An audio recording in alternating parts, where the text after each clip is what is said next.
വർഷം 2024. ഭൂമിയിലുള്ള നമ്മുടെ അമ്മയുടെ മെമ്പേഴ്സിന് മാത്രമേ ഞാൻ കണ്ടിട്ടുള്ളൂ. ഇപ്പോൾ ഏറിൽ അമ്മയുടെ മെമ്പേഴ്സ് എല്ലാവരും ഏറിൽ നിൽക്കുകയാണ്. അതെ, വേറൊരു ഇൻഡസ്ട്രിക്കും തൊടാൻ പറ്റാത്തത്ര ഉയരത്തിയെത്തി നിൽക്കുക. ഇത്രയും വലിയ ഉയരങ്ങളിൽ എത്തിച്ചേർന്ന ഒറ്റ ദിവസത്തെ കഷ്ടപ്പാട് കൊണ്ടൊന്നുമല്ല. കുറെ വർഷങ്ങൾക്ക് മുമ്പ് അവർ കഷ്ടപ്പെട്ടതിന്റെ ഫലമാണ് നമ്മളിപ്പോൾ കണ്ടുകൊണ്ടിരിക്കുന്നത്. അപ്പോൾ ആ കഷ്ടപ്പെട്ടവരായിരിക്കുക എന്നുള്ള റിപ്പോർട്ട് ചെയ്ത് വന്നിട്ടുണ്ട്. 2014 സിദ്ദിഖ് നല്ല കഷ്ടപ്പെട്ടിട്ടുണ്ട്. 2013 വിൻസൂരി ഇന്റർവ്യൂ ബാബുവും കഷ്ടപ്പെട്ടിട്ടുണ്ട്. 2009 രഞ്ജിത്തും 2010 മുകേഷും കഷ്ടപ്പെട്ടിട്ടുണ്ട്. അങ്ങനെ കഷ്ടപ്പെട്ടവരുടെ പേര് ഓരോ ദിവസം പുറത്തു വന്നുകൊണ്ടിരിക്കുക. ഇതെല്ലാം എത്തി നിൽക്കുന്നത് അമ്മ സംഘടനയിലാണ്. പക്ഷെ അവിടെ ആരോട് ചോദിച്ചാൽ അവർക്ക് ആർക്കും ഒന്നും അറിയത്തില്ല. എനിക്ക് വളരെ വളരെ ഞാൻ പറഞ്ഞു സാർ, ഞാൻ ആവശ്യപ്പെട്ടത് എനിക്ക് സിനിമയിൽ ഒരു അവസരമാണ് സാർ. പറഞ്ഞു എനിക്ക് നിന്നെ കാണണം, എനിക്ക് മിററിൽ നിന്റെ മിററിൽ എങ്ങനെയാണ് നിന്റെ ഫേസ് ഒന്ന് കാണണം, അതുപോലെ നിന്റെ ശരീരത്തിൽ ഇത് കാണണം, സ്ട്രെച്ച് കാണണം എന്ന് പറഞ്ഞിട്ടാണ് പുള്ളി എന്നോട് ഡ്രസ്സ് കഴിക്കാൻ പറഞ്ഞത്.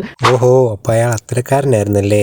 ആഗ്രഹം കൊണ്ട് മാത്രം ഒരാൾ നടനാവില്ല. അതൊക്കെ എനിക്കറിയാം sir. A for acting, C for concentration, T for timing, അതൊക്കെ ഞാൻ വായിച്ച് മനസ്സിലാക്കിയിട്ടുണ്ട്.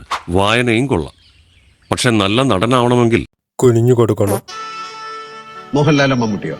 മമ്മൂട്ടി.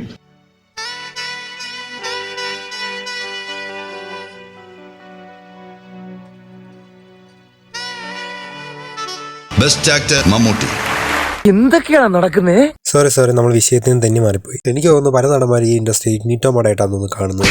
ആരും അറിയത്തില്ലെന്ന് വിചാരിച്ചുകൊണ്ടിരുന്ന പല കാര്യങ്ങളും പുറത്തു വന്നുകൊണ്ടിരിക്കുക. എന്തൊക്കെയാണ് നടക്കുന്നത് നമുക്ക് അറിയാത്തതുകൊണ്ട് ചില പ്രമുഖ നടന്മാരുടെ അടുത്ത് നമുക്ക് അഭിപ്രായം ചോദിക്കാം. ലാലേട്ടൻ എന്താണ് പറയാനുള്ളതെന്ന് കേൾക്കാം. പറയില്ല ചേട്ടാ.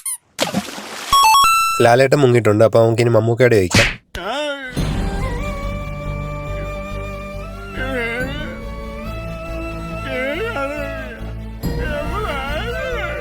അടിപൊളി. അപ്പൊ നമുക്ക് ഇനി സുരേഷ് ഗോപിയോട് ചോദിക്കാം. ഞാൻ എന്റെ ഓഫീസിൽ നിന്ന് ഇറങ്ങി വരുമ്പോൾ എന്റെ ഓഫീസിനെ സംബന്ധിക്കുന്ന കാര്യം ചോദിക്കണം. എന്റെ വീട്ടിൽ നിന്ന് ഇറങ്ങി വരുമ്പോൾ എന്റെ വീട്ടിലെ കാര്യം ചോദിക്കണം. അമ്മ അസോസിയേഷനിൽ നിന്ന് ഞാൻ ഇറങ്ങി വരുന്ന സമയത്ത് നിങ്ങൾ അതുമായിട്ട് റിലേറ്റ് ചെയ്ത കാര്യങ്ങൾ ചോദിക്കും. ഓ അപ്പൊ അണ്ണ എവിടെ നിന്ന് ഇറങ്ങി വരുന്നു അപ്പൊ അവിടുത്തെ കാര്യങ്ങൾ ചോദിക്കണില്ലേ? ഓക്കെ അണ്ണ, സെറ്റ്. ഇതാ സുരേഷ് ഗോപി ഇതാ കാറിൽ നിന്ന് ഇറങ്ങി വരുന്ന ദൃശ്യങ്ങളാണ് പ്രേക്ഷകർ തത്സമയം കണ്ടുകൊണ്ടിരിക്കുന്നത്. അപ്പൊ നമുക്ക് സുരേഷ് ഗോപിയോട് കുറച്ച് ചോദ്യങ്ങൾ ചോദിക്കാം. സുരേഷ് ചേട്ടാ, ഈ വണ്ടി പെട്രോൾ ആണോ ഡീസലാണോ? ടയറിന് കാറ്റടിച്ചിട്ട് എത്ര ദിവസമായി? കാർ വലത്തോട്ട് തിരിക്കാൻ നേരത്ത് കൈകൊണ്ട് കാണിക്കുന്ന ആക്ഷൻ ഏത്? പുലയാടി മോനെ, ഞാൻ വെറും ആണെന്ന് കരുതിയോടാ.